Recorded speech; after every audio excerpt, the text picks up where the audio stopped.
Shalom, tout d'abord, j'aimerais rendre gloire, hommage à Yahweh, Bahashem, Yahusha, Bahashem, Roka, Kodash. Shalom aux élus et double honneur et respect aux apôtres et aux aînés de Great Millstone. Et salutations aux croyants et aux croyantes. Ici, frère Amos et Shubak avec une autre leçon inspirée de Yahbashim, Yahusha. Je vais intituler cette leçon Souvenez-vous de la femme de Lot. La fameuse femme de Lot qui a regardé en arrière, qui n'a pas voulu, qui a comme essayé de sauver sa vie et regarder en arrière, avoir des regrets. Et contrairement aux périodes que nous entamons bientôt, qui sont les périodes des troupes de Jacob, et Lot, lui, il avait le Seigneur Yahweh Shemashal, disons les deux anges que Yahweh Shemashal lui avait envoyé parler à Lot, lui avait laissé quand même la chance de sauver ses deux filles et sa femme. Mais dans la période où que nous entamons puis très bientôt, ça va être presque du chacun pour soi. C'est juste les élus, les optimistes élus de Yahweh Shemashal qui vont être sauvés. Si par grâce, le Seigneur Yahweh Shemashal vous a donné une femme élue, ou un oncle, une tante, ou quoi que ce soit élu qui vont pouvoir faire le chemin avec vous jusqu'à la fin et être sauvés, eh bien vous êtes bénis. Mais les chances sont très très très minimes. Car c'est vrai qu'il n'y a pas beaucoup de monde qui aime pas parler de cette réalité-là, mais vous allez être séparés de vos enfants, de votre femme et de vos mères et de vos tantes et de quoi que ce soit de la famille. Les biens matériels, que les voitures que vous aimez tant, et votre maison que vous aimez tant, et toutes les affaires charnelles de ce monde-là ne pouvons pas vous sauver dans ce moment-là. Alors présentement, c'est une période, si vous avez la chance d'écouter un prophète faire ces leçons-là, c'est le temps de repentir et de retourner à Yahweh Shemashal le plus vite possible. Ça va être votre seule solution, votre seul moyen d'être sauvé. Commençons à... Je vais aller à Luc pour commencer.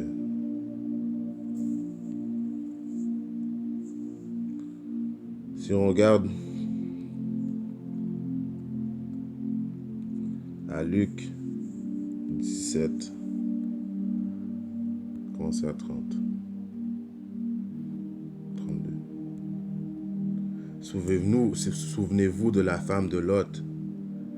Quiconque cherchera à sauver sa vie la perdra, et quiconque perdra sa vie la persévérera.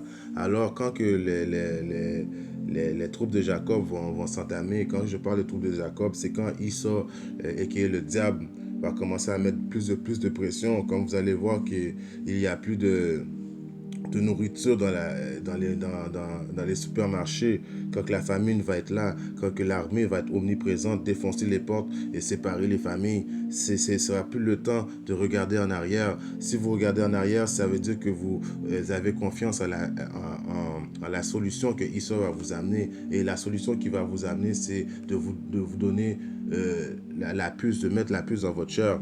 Il va et automatiquement que vous consacrez à mettre la puce dans votre chair, vous avez été marqué vous avez été marqué de la puce du diable. Donc Yahweh Shemashal, vous devenez officiellement un ennemi de Yahweh Shemashal. Donc c'est dans ce sens-là que regarder en arrière, il ne faut pas regarder en arrière quand les choses vont s'entamer. Il faut tout de suite mettre l'armure de notre Seigneur, notre Sauveur Yahweh Shemashal, car c'est seulement lui qui peut décider de vous sauver ou de vous laisser mourir. Allons voir pour spécifier le point. Éphésiens 6 et 11. Revêtez-vous de toute l'armure de Yahbashim Yahushai, afin que vous puissiez être capable de résister aux stratagèmes du diable. Alors les stratagèmes du diable, lui le diable, et qu'il n'y a rien à vous offrir. Éventuellement, quand il va vous offrir la puce et la nourriture que vous pensez qu'il va vous offrir, et ça va être caché, ça va être de la nourriture faite en laboratoire, et même il va même camoufler de la viande humaine. Donc Issa est le diable. Issa n'est pas là pour vous sauver. Surtout la nation d'Israël, il est là pour essayer de nous détruire le plus possible. Alors C'est ça, comme je vous dis, il ne faut pas regarder en arrière quand la période va s'entamer. Ta voiture va pouvoir rien faire pour toi. La maison que tu penses qu'elle est à toi, en réalité, elle n'est même pas à toi finalement. Il faut toujours que tu payes à chaque mois. Donc, elle appartient à Issa. Donc, il faut pas continuer à regarder en arrière. Retournons à Luc maintenant. Si on regarde à Luc, je retourne à 17.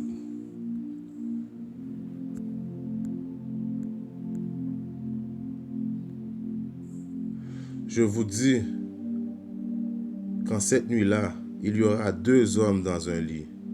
L'un sera pris et l'autre sera laissé. Quand on dit pris, c'est d'être mort et l'autre va être laissé. Donc 2 sur 1 va vivre. Deux femmes mordront ensemble, l'un sera pris et l'autre sera laissé. Deux hommes seront dans le champ, l'un sera pris et l'autre sera laissé. Et ils répondirent et lui dirent, oui, où Seigneur? Il leur dit, en quelque lieu où le corps est, là s'assembleront les aigles. Alors vous voyez, il va y avoir tellement de cadavres, tellement de morts. Alors c'est pour ça que je vous dis que c'est pas des choses que les non-croyants aiment parler, mais vous n'allez pas être capable de sauver votre enfant. Si votre enfant n'est pas un élu, vous n'allez pas être capable de le sauver. Si votre mère n'est pas une élue, vous n'allez pas être capable de le sauver. Et si même si vous n'êtes pas une élue, vous ne serez pas sauvé. Donc, quand vous avez la possibilité d'entendre ces leçons que les optimistes élus, les prophètes font, c'est indigne d'essayer de sauver les optimistes élus pour que vous reveniez à Yahweh Shemashah le plus vite possible, car c'est seul lui, le Rédempteur, qui peut vous sauver. En parlant de Rédempteur, en faisant ce point-là, on va le voir à Isaïe 48 et 17. Ainsi dit le Seigneur Yahweh Shemashah, ton Rédempteur. Le Rédempteur, c'est qui? Le Rédempteur, ça veut dire c'est lui qui sauve. Le nom Yahweh, ça veut dire quoi? Ça veut dire c'est celui qui sauve. Donc, Yahweh, le Saint d'Israël, je suis le Seigneur, ton Dieu, qui t'enseigne pour ton profit, qui te conduit dans le chemin où tu dois marcher. Alors c'est lui seulement qui peut nous sauver de la journée du jugement qui s'attend très bientôt. C'est très très très bientôt. Comme qu'on peut voir, il y a des rumeurs de guerre, il y a des choses qui se passent dans le monde, il y a des séismes. Donc c'est lui qui va pouvoir vous sauver des bêtes sauvages, de la famine. Parce que comme il est écrit, ses serviteurs mangeront, mais vous ne mangerez pas. Donc il est vraiment primordial pour vous de commencer à demander pardon à Yahweh Shemashah et repentez-vous le plus vite possible. C'est la seule façon que vous pouvez être sauvé. Pensez pas que vous allez être capable de sauver vos biens matériels, car ce monde-là est fini. Il est fini, true. Vous pouvez voir que même qu'il est fini. On continue. Si je regarde maintenant à 2 Esdras, je ne l'ai pas avec moi, mais à 2 Esdras 16-28, dans une ville, va rester que 10. Alors vous imaginez que présentement nous sommes au Canada, à Montréal, on sommes combien? 4 millions à peu près dans la ville au complète. Dans ces 4 millions, il va rester juste 10 qui vont être sauvés. À 2 Esdras aussi, à 16-40, il a dit, on va être comme des pèlerins sur la terre. Des pèlerins, c'est des migrateurs.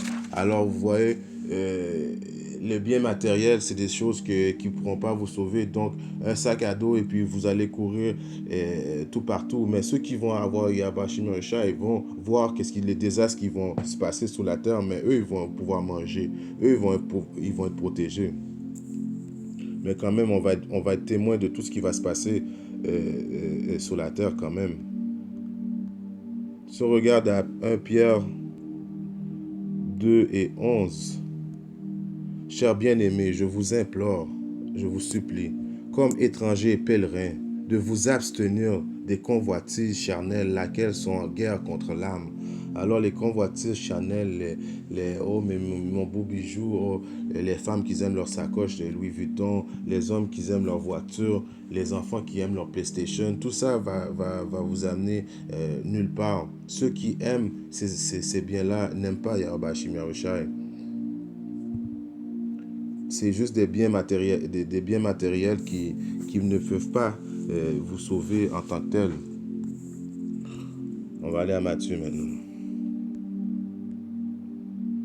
Si on va à Matthieu 6, je commence à 24. Aucun homme ne peut servir deux maîtres, car ou il haïra l'un et aimera l'autre, ou bien il s'attachera à l'un et méprisera l'autre. Vous ne pouvez servir Dieu et Mammon. Mammon, c'est le diable. Alors, vous ne pourrez pas en ce jour-là servir le diable et essayer d'avoir espérance que Yahweh Shai va vous sauver. C'est un ou l'autre. Donc, si vous avez dans votre vie, dans cette période-là, une femme qui est plus attirée vers les solutions de la puce ou les solutions, comme je vous dis, les solutions que Esau va amener, le plus vite possible, débarrassez-vous de cette personne-là, car cette personne-là est automatiquement marquée de la marque du diable. Car comme qu'il est écrit, on ne peut pas servir de maître. Je continue.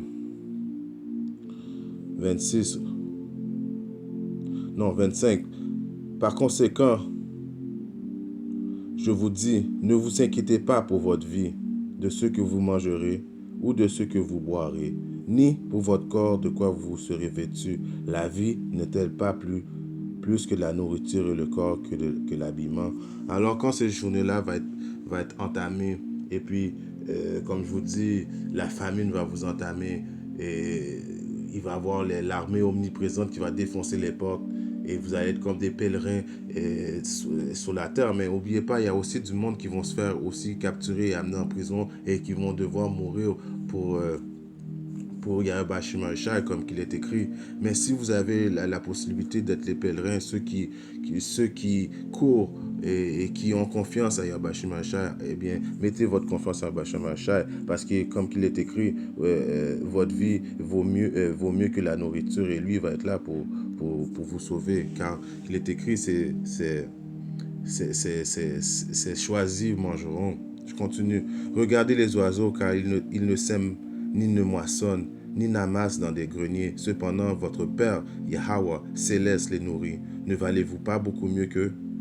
Alors, c'est une question de fortifier la foi en les périodes où ce que nous entamons très bientôt, les périodes de Jacob, les périodes où ce que Esau va déclarer la troisième guerre mondiale, les périodes où ce que Esau va vouloir ouvrir les camps de concentration FIMA, et vous aurez à faire face à des choix, soit de le servir ou bien de mourir. N'oubliez pas, il y a des guillotines là-dedans, il y a des tombeaux, il y a plein de sortes d'affaires qui vont se passer diaboliques sur la terre. C'est une période où ce que l'humanité n'aura jamais connu, ni avant, ni après. Donc ça va être une période très difficile pour l'humanité. Et pour finir, je vais finir avec Isaïe.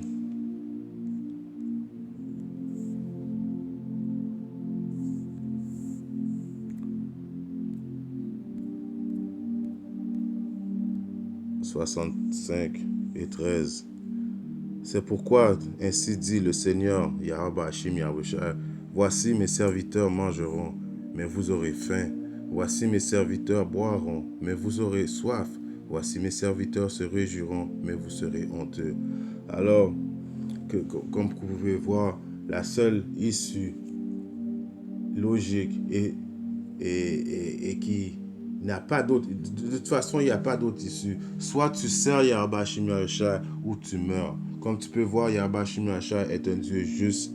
Il protège ceux qui l'aiment, ceux qui le craignent, ceux qui font le mieux possible d'écouter les commandements et les lois le plus mieux possible. Ceux-là vont avoir la protection de Yahweh Hashim Yahushua.